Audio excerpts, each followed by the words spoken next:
Welcome to AE Helps IELTS test preparation videos. Here is a full listening section with answers and explanations from our newest 3 practice exams. Now listen and learn. This recording is copyrighted by 2 Think One Solutions Inc. and World ESL Tutors. Listening Section 1. You will hear a conversation between a student and a university administrator. First, you have some time to look at questions 1 to 5. You will see that there is an example. This time only, the conversation relating to this question will be played. Oh, hi there. Is this the University Registrar's office? Yes, it is. I'm Deborah Reed, the university's Assistant Registrar. What can I help you with today? Great. Thank you for seeing me today, Ms. Reed. I have a few concerns about my registration for the upcoming semester. The student says she has concerns about registration, so B has been indicated for you. Now we shall begin. You should answer the questions as you listen, because you will not hear the recording a second time.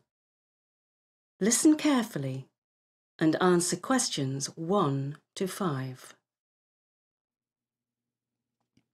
Oh, hi there. Is this the University Registrar's office? Yes, it is. I'm Deborah Reed, the university's Assistant Registrar. What can I help you with today? Great. Thank you for seeing me today, Ms. Reed. I have a few concerns about my registration for the upcoming semester. Certainly. What can I help you with? Sorry, what was your name again, Ms.? Anderson, Melanie Anderson. And well, my first question concerns my student record. I'm beginning my second year of uni, but my first didn't go so well.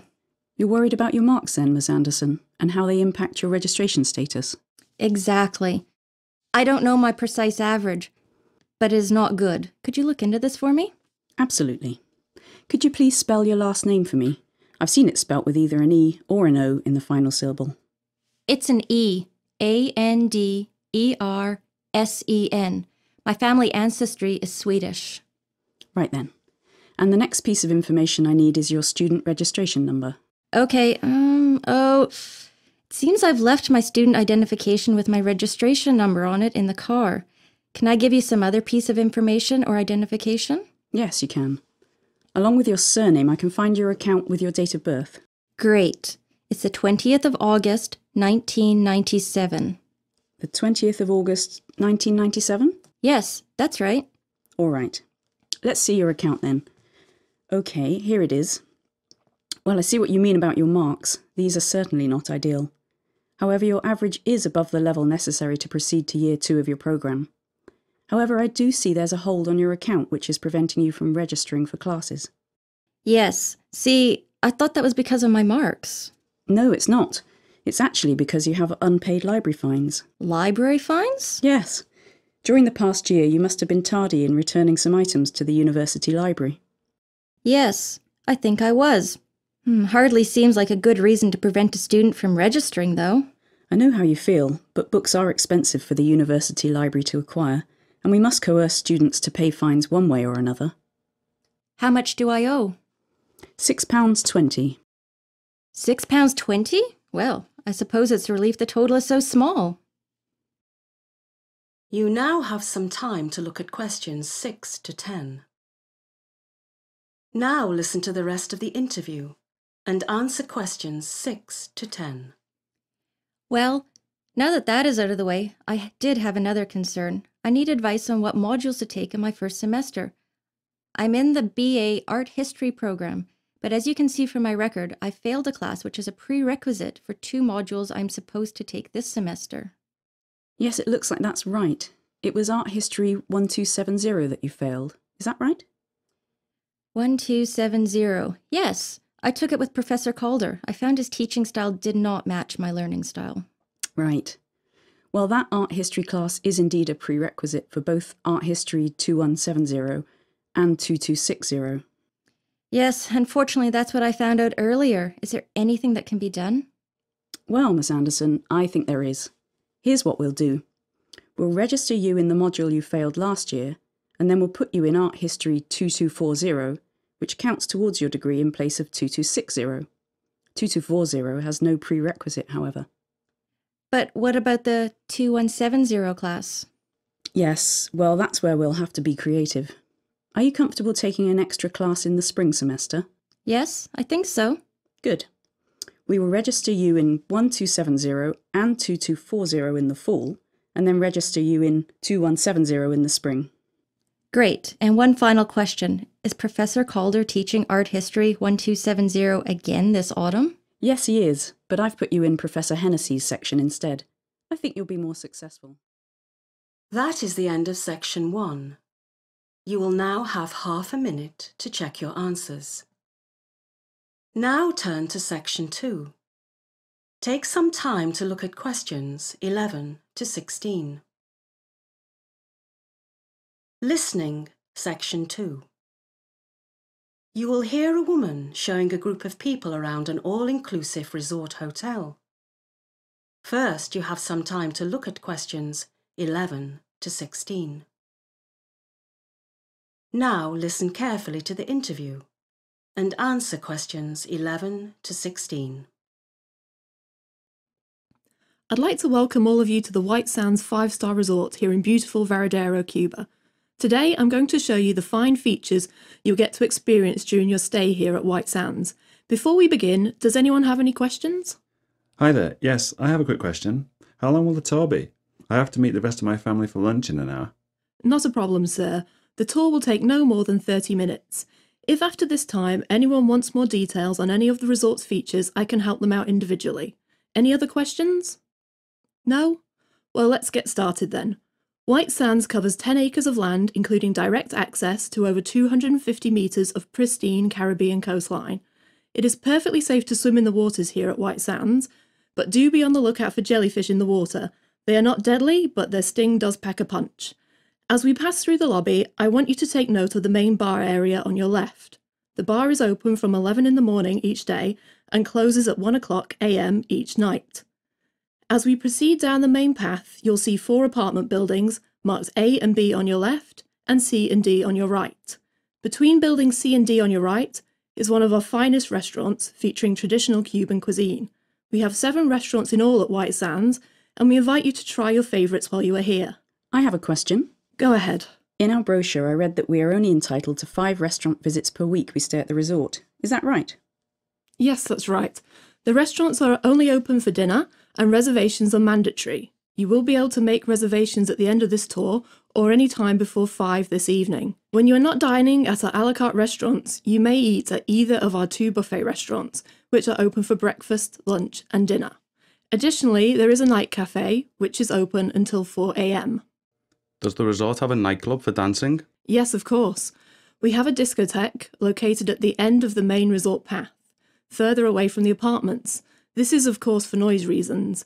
In fact, the discotheque is conveniently located next to the night cafe. And what are the discotheque's hours? It opens at 8 in the evening and closes at 3 AM early the next morning. Last call for drinks is at 2:45. You now have some time to look at questions 17 to 20. Now listen to the rest of the interview and answer questions 17 to 20. Next, I'd like to take you down to the beach and show you some of the facilities and services we offer. As we approach the beach, you'll notice the brilliant white sand that our resort is named after. The sand is incredibly fine and is lovely to walk on in your bare feet. Now you can see to your left is one of our beach bar facilities. There is also another beach bar about 100 metres to your right. These bars serve beer and cocktails from noon until 4:30 in the afternoon. On your right is a small cafe, serving snack food items during the same opening hours as the beach bar. And straight ahead of us is our beach changing facility, where you can change into your swimming costume, use the toilet, or have a shower. Are there any water sports included in our holiday package? Good question.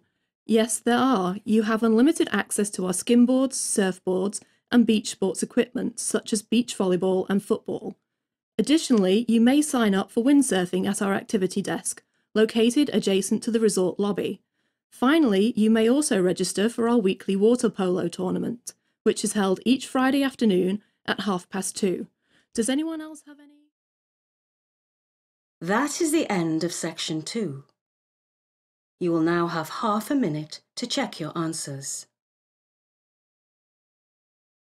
Now turn to section 3. Take some time to look at questions 21 to 26.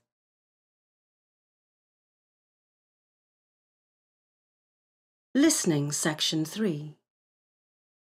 You will hear a panel discussion on the ethics of zoos. Now listen carefully and answer questions 21 to 26. Welcome everyone to this very special evening. Tonight's speakers are two distinguished scholars. Dr. Henry Gergen from the University of Edinburgh is a philosopher and animal rights advocate. Dr. Gloria Mesto from Trinity College Dublin is an animal conservationist. Welcome to you both. The topic of tonight's discussion is the ethics of zoos. Here is the fundamental question. Is it right to house animals in zoos, or should they live freely in nature instead? As an animal rights advocate and theorist, I have clear views on this question. To me, it is fundamentally wrong to lock up animals for human enjoyment. I believe that in many important respects, animals are persons, and should be afforded many of the rights that human beings have. Chief among these is the right to liberty and the freedom to achieve one's desired ends in life. Clearly, these rights are abrogated by imprisonment within the zoo. Moreover, in many cases, animals in zoos are treated inhumanely and are subject to confinement in extremely small spaces. While regulation of zoos may help mitigate some of these problems, I maintain that zoos are fundamentally unethical. I certainly understand Dr. Gergen's position, and I do agree on some of his points, most notably that zoos must be held to higher standards of animal treatment than they are currently. But my colleague fails to consider an important point in favor of zoos. The conservation of species is an incredibly important endeavor, and zoos are on the front line in the battle to save hundreds of species of animals around the world. Zoos often employ some of the leading experts in the field who are best equipped to carry out this important task. It is for this reason that I believe zoos are justified.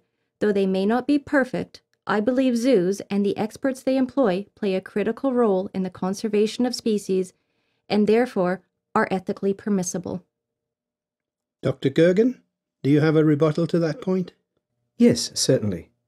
While I appreciated Dr. Mester's position as a conservationist, and I do appreciate the work she and others like her do for animal welfare around the world, I must disagree with her.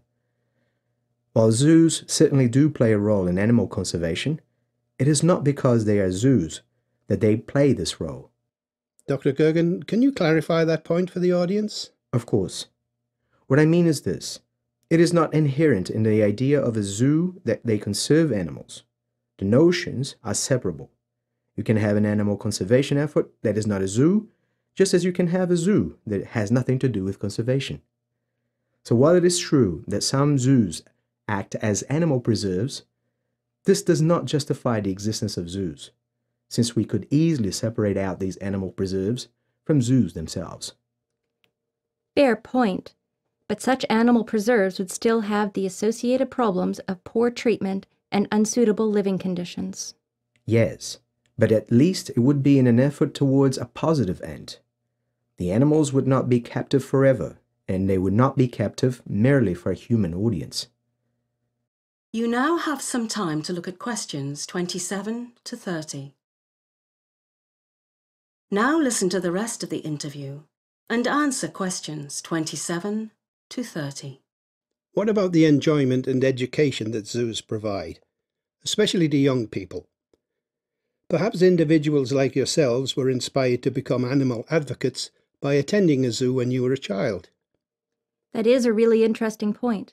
I was indeed inspired by going to a zoo when I was a child. What do you think, Dr. Gergen? It is an interesting thought. What if the positive outcomes caused by inspiring people like us to do good in the future outweigh the harms done to zoo animals? I'm not sure. I would have to think about it more, but it's certainly an interesting question. Well, thank you. I'll take that as a compliment. In closing, I'm not sure how much progress we've made, but is it safe to say that we can all agree that zoos, at the very least, must do their best to improve the treatment of animals and the conditions in which the animals live? I would certainly agree with that, as I'm sure my friends would also agree with you. That is the end of section 3. You will now have half a minute to check your answers. Now turn to section 4.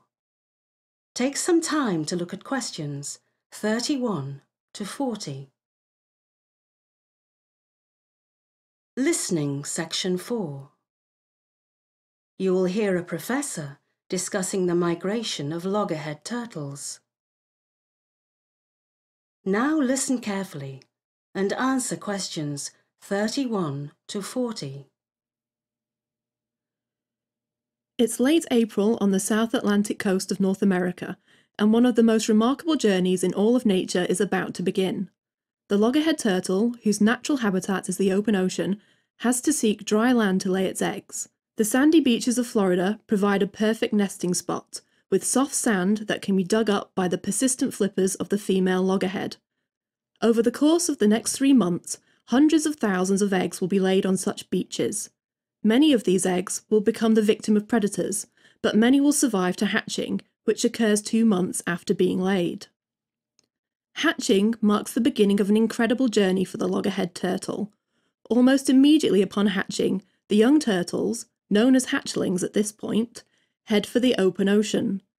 The ocean, while full of its own dangers and predators, provides a relative safe haven for the hatchlings away from many of the predators that live near the shoreline.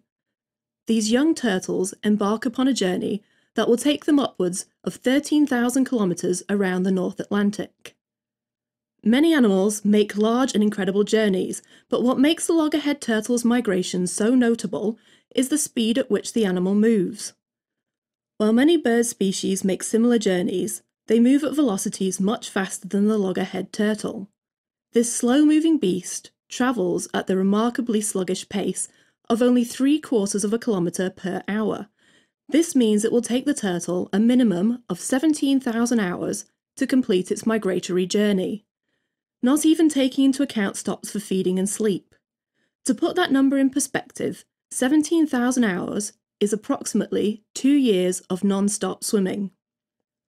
That the loggerhead turtle makes this journey alone makes it all the more impressive. From birth to adolescence to adulthood, the loggerhead turtle is a solitary traveller.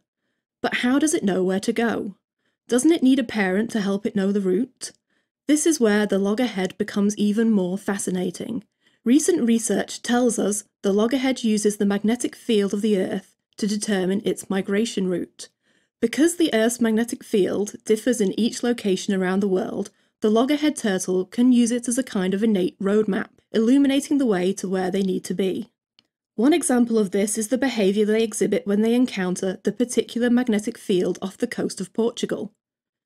Instead of continuing north, towards the cold waters of northern Europe, they sense the magnetic field and turn around, instead heading for the warmer waters of northwestern Africa.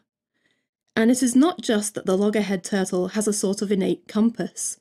They are able to determine, with surprising precision, their latitude and longitude. They know exactly when to zig and zag to optimise their migratory pattern. Even with their incredible ability to know where they are and where they need to be, the survival rate of migratory loggerhead turtles is incredibly low. In fact, only about 1 in 4,000 hatchlings makes it back to the beach in eastern Florida to mate and lay its eggs. However, that any make it at all is an incredible achievement and one of the great natural wonders of navigation. That is the end of section 4. You will now have half a minute to check your answers. We now have over 6 practice exams and one of the world's best online IELTS courses. If you enjoyed this video, you can find many more like it on our website.